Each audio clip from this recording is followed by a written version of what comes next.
Harlem, New York. The New York Herald has obtained exclusive financial records and testimony from confidential sources that reveal the staggering scope of corruption in Harlem's law enforcement and political institutions. Ellsworth Bumpy Johnson, the gangster whose criminal empire we documented in last week's investigation, pays approximately $50,000 annually in systematic bribes to 427 police officers, 23 judges, and 47 political officials who are supposed to be enforcing the law, but who instead work as paid employees of Johnson's criminal organization, receiving cash payments every month that transform them from public servants into private security force, protecting illegal gambling, bootlegging, and vice operations that generate millions in profits while undermining every principle of democratic governance and rule of law. The documents obtained by the Herald, leaked by a disgruntled member of Johnson's organization, who provided detailed ledgers, payment schedules, and lists of corrupt officials, reveal a bribery system so comprehensive and so methodical that it represents not isolated incidents of individual corrupt but rather the complete purchase of Harlem's governmental institutions. The evidence shows every police officer in the 5 precincts covering Harlem receives monthly cash payments ranging from $50 for patrol officers to $2.500 for precinct captains, payments that in many cases exceed the officers' official salaries and that purchase not just tolerance of Johnson's operations, but active protection and advance warning of any federal investigations that might threaten his empire. Every judge handling criminal cases in Harlem's courts receives quarterly payments of $3,000 to $10,000 in exchange for dismissing charges against Johnson's employees, for imposing minimal sentences when convictions cannot be avoided, and for issuing warrants and court orders that Johnson requests to harass his competitors or to legitimize seizures of competitors' assets. Every significant political official in Harlem, aldermen, district leaders, state assemblymen receives annual payments of $5,000 to $25,000 in exchange for using their political influence to protect Johnson's operations, to block reform legislation, to ensure that city services and licensing decisions favor Johnson's businesses over competitors, and to provide intelligence about any efforts by honest officials to investigate or prosecute Johnson's organization. The systematic nature of this carousel cannot be overstated. This is not a few bad apples accepting occasional payoffs. This is the entire barrel being purchased wholesale. This is democracy being converted into kleptocracy, where officials who are supposed to serve the public instead serve the highest bidder.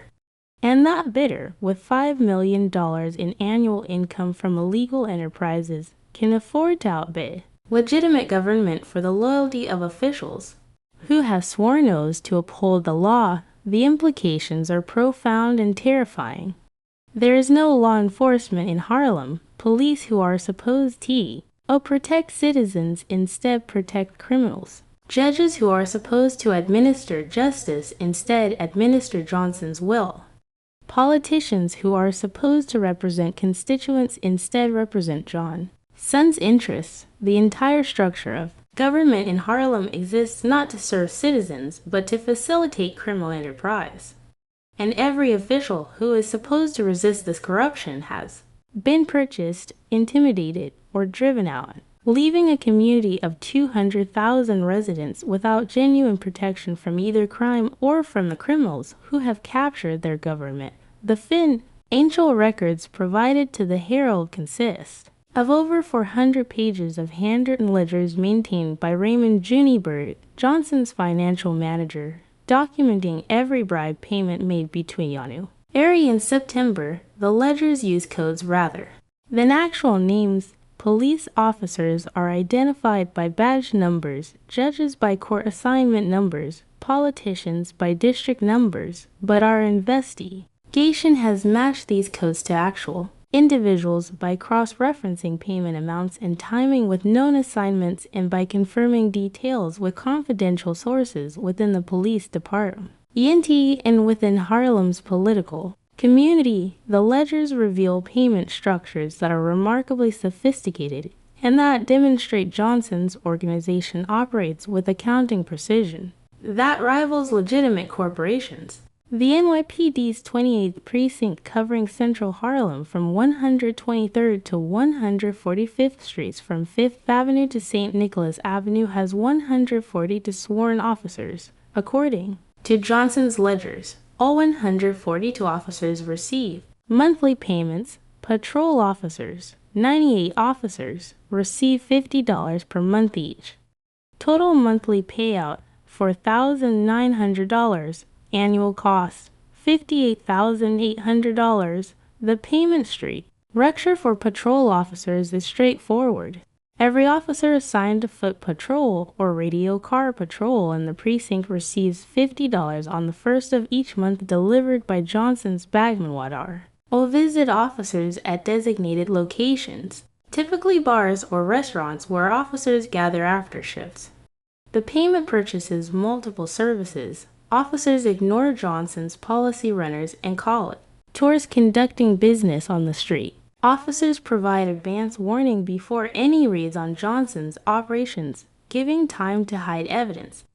Officers arrest competitors' employees on pretextual charges, disturbing the peace, littering vagrancy while ignoring identical behavior by Johnson's employees.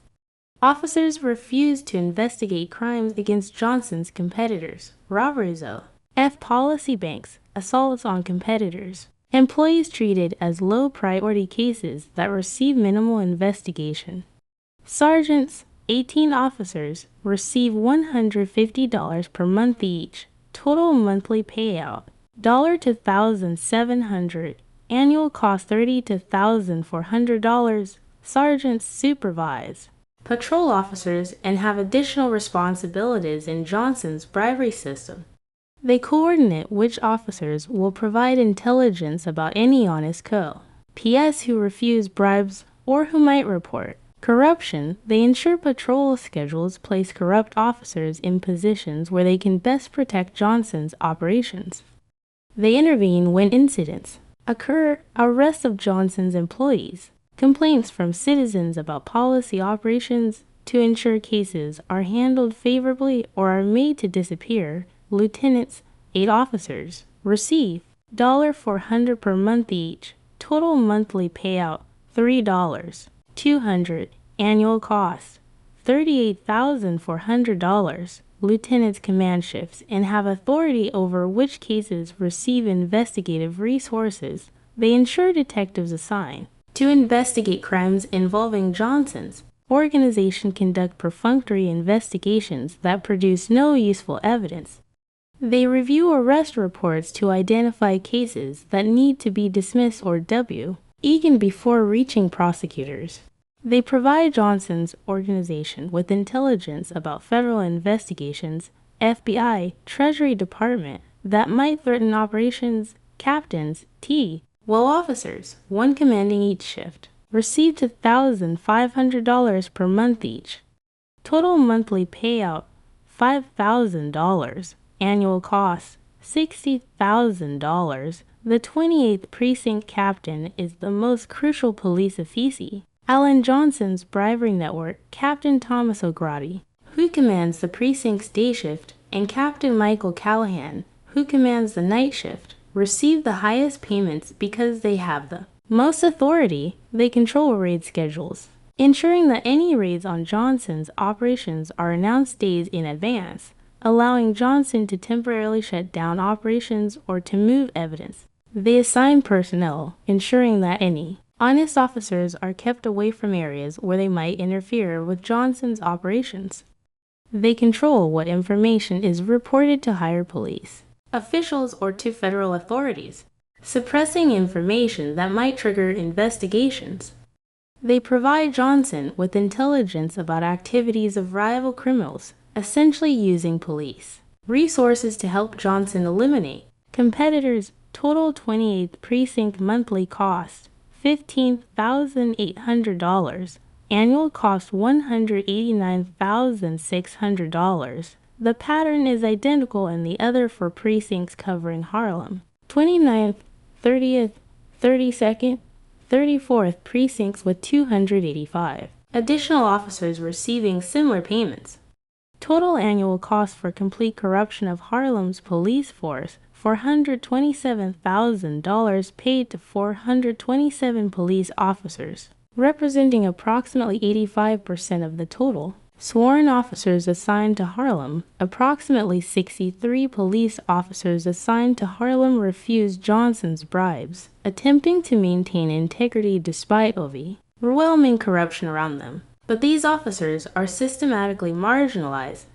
They receive worst assignments, foot patrol in quietest areas during day shifts when Johnson's operations are least active, desk duty processing, paperwork, assignments that keep them away from streets where they might interfere with Johnson's business. They receive no backup when they call for assistance during incidents involving Johnson's organization, creating dangerous situations that teach them that attempting to enforce law is not just futile, but potentially fatal. They face department retaliation when they attempt to report corruption. Internal affairs investigations are handled by corrupt officers who suppress complaints.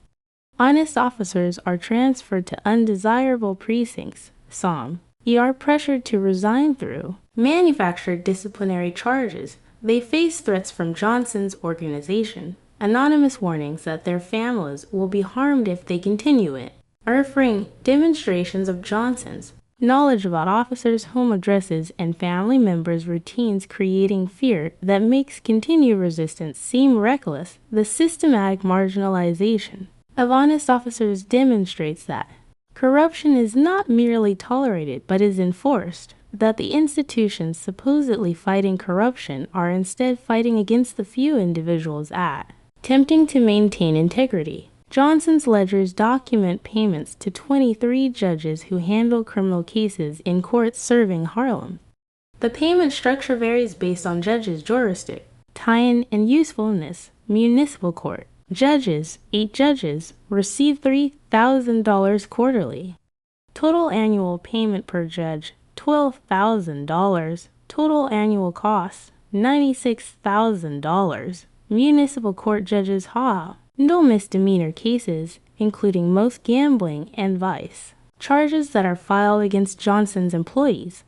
The $12,000 annual payment equal to or exceeding most judges' official salaries of $10,000 to $12,000 purchases dismissal of charges on technical grounds, improper warrants, insufficient evidence, violations of procedure that honest judges would overlook, but that corrupt judges find fatal to prosecution. Minimal bail requirements that allow Johnson's employees to return to work immediately after arrest rather than being detained pending trial. Minimal sentences, probation, suspended sentences, trivial fines on the rare occasions when convictions cannot be avoided, issuance of warrants that Johnson requests to harass competitors, search warrants for competitors' premises, arrest warrants for competitors on pretextual charges. Criminal court judges, 6 judges, receive $10,000 quarterly. Total annual payment per judge, $40,000. Total annual costs, $240,000. Criminal C. Our judges handle felony cases, including serious assault charges, weapons violations, and major gambling operations. These judges receive higher payments because their decisions affect Johnson's top lieutenants and because their ability to dismiss serious charges is more valuable than municipal court judges' handling of misdemeanors. The $40,000 annual payment 4 times the typical judicial salary. Y. Purchases dismissal of serious charges against Johnson's top associates before cases reach trial, protecting Johnson's organizational leadership from prosecution, exclusion of evidence obtained. B. Why honest police officers who conducted proper investigations, rendering prosecution impossible despite strong cases.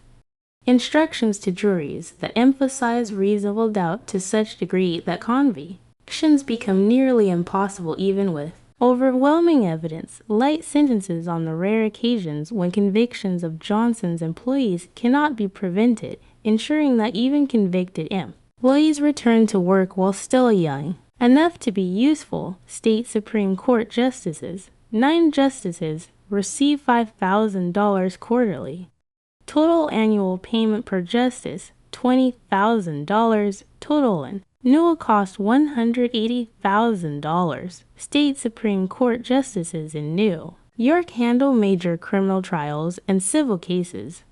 While fewer of Johnson's cases reach this level, most are dismissed in lower courts through corrupt. Undocumented above, Johnson maintains relationships with Supreme Court justices for several purposes.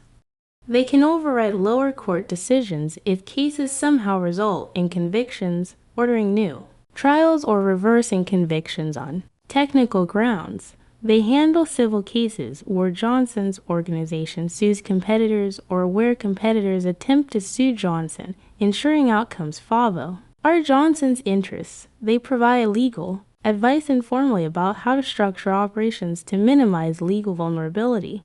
They lend legitimacy to Johnson's organization by attending social events and by being seen as friendly to Johnson, discouraging honest prosecutors from pursuing aggressive cases.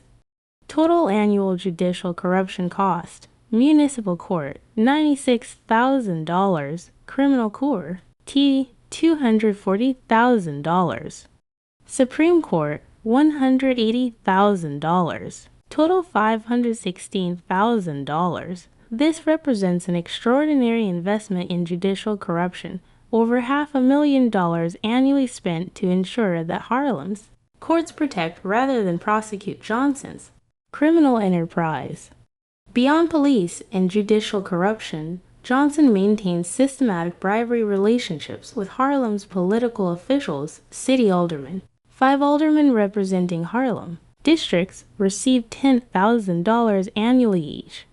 Total cost $50,000. Aldermen control city services, licensing, zoning decisions, and have influence over police department budget and policies. Johnson's payments purchase favorable zoning decisions, allowing Johnson's businesses to operate in areas where they should be prohibited. Liquor license approvals, opposition to reform measures that would increase police independence or that would create oversight of judicial decisions. Intelligence about any city investigations into corruption that might threaten Johnson's operation. State assemblymen, 3 assemblymen representing Harlem in New York State Assembly, receive $15,000 annually each. Total cost $45,000. State assemblymen have influence over state legislation affecting gambling, over state police activities, over judicial appointments. Johnson's payments purchase opposition to legislation that would increase penalties for policy gambling or that would give state police jurisdiction over local gambling enforcement. Support for increased home rule that keeps state authorities from interfering with Harlem's local governance, influence over judicial nominations, ensuring that judges appointed to serve Harlem are individuals who will be receptive to Johnson's financial overtures. Democratic Party district leaders, 12 leaders controlling Harlem's political clubs, receive $5,000 to $10,000 annually, depending on district size. Total cost $90,000. District leaders control Democratic Party nomina, times for local offices, mobilize voters, and have informal power that exceeds their formal authority. Johnson's payments purchase nomination of judges who will be corrupt, nomination of aldermen, and assemblymen who will protect Johnson's interests, mobilization of voters to support Johnson-friendly candidates, informal resolution of problems, neighborhood complaints about Johnson's operations, disputes between Johnson's organization and legitimate businesses through political channels rather than through law enforcement. Tammany Hall officials, payments to various officials including Manhattan Borough President, County Democratic Chairman, others estimated $15,000 annually. While Johnson's direct influence extends primarily to Harlem, he maintains relationships with citywide political figures who can provide protection against reform efforts or investigations that originate outside Harlem. Total annual political corruption costs $200,000, combining all. Bribery payments, police $427,000, judges $516,000, politicians $200,000. Total annual bribery cost $1,143,000. This represents approximately 24% of Johnson's $5 million annual income, nearly 1/4 of his revenue spent purely on corruption, on purchasing protection from the institutions that should be prosecuting him. This is not a cost that legitimate businesses bear. This is your criminal overhead, money that produces nothing except permission to continue breaking the law. Money that transforms public servants into private employees. Money that converts democracy into OCRAC. Understanding the scale of Johnson's bribery network is important, but understanding how it operates day-to-day reveals the systematic nature of corruption that makes prosecution virtually impossible. Every first of the month, Johnson's financial manager, Raymond Bird, and 3 assistants spend the entire day delivering cash payments to corrupt officials throughout Harlem. The operation is conducted openly without secrecy, demonstrating the confidence Johnson has that even officials who witness the bribery won't report it. Morning, Bird visits the 5 precinct houses, meeting with captains in their offices, handing over envelopes containing cash for the captain and for all officers in the precinct. The captains then distribute payments to individual officers, maintaining the fiction that payments come through official chain of command rather than directly from Johnson's organization.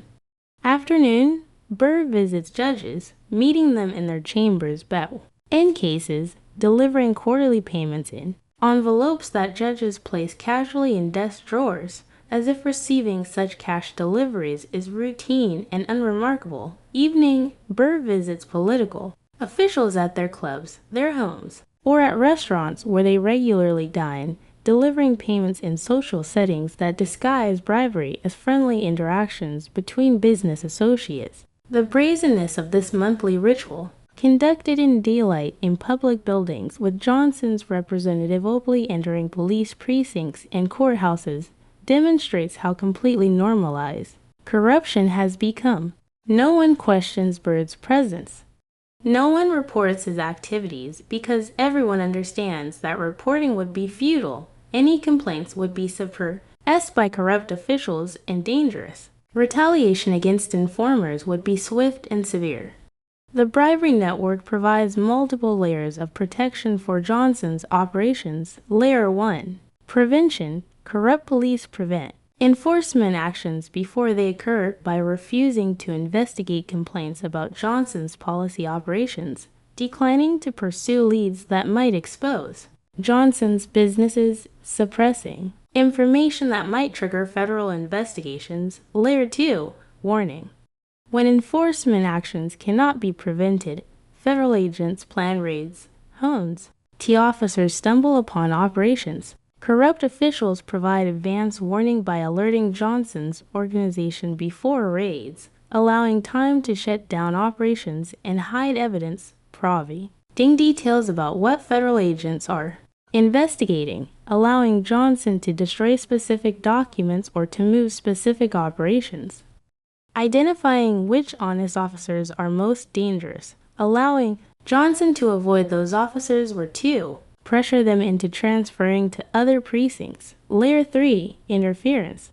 When arrests occur, despite prevention and warning, corrupt officials solve TAGE cases by losing evidence between arrest and trial, allowing suspects to escape from custody. Providing defense attorneys with information about prosecution strategy, testifying falsely about procedural errors that require dismissal. Layer 4. Dismissal. When cases reach courts despite all previous interference, corrupt judges dismiss charges by finding technical legal problems that require dismissal, excluding evidence that makes conviction impossible, instructing juries in ways that virtually guarantee acquittal, imposing trivial sentences when convictions cannot be avoided. The layered nature of this protection means that prosecution requires success at every level. Prevention must fail, warning must be ignored, interference must be overcome, dismissal must be prevented. While Johnson needs success at only one level to avoid consequences, the odds are systematically stacked in favor of criminals and against law enforcement. Johnson's organization doesn't merely offer bribes and hope officials accept. It enforces corruption through combination of incentives and threats.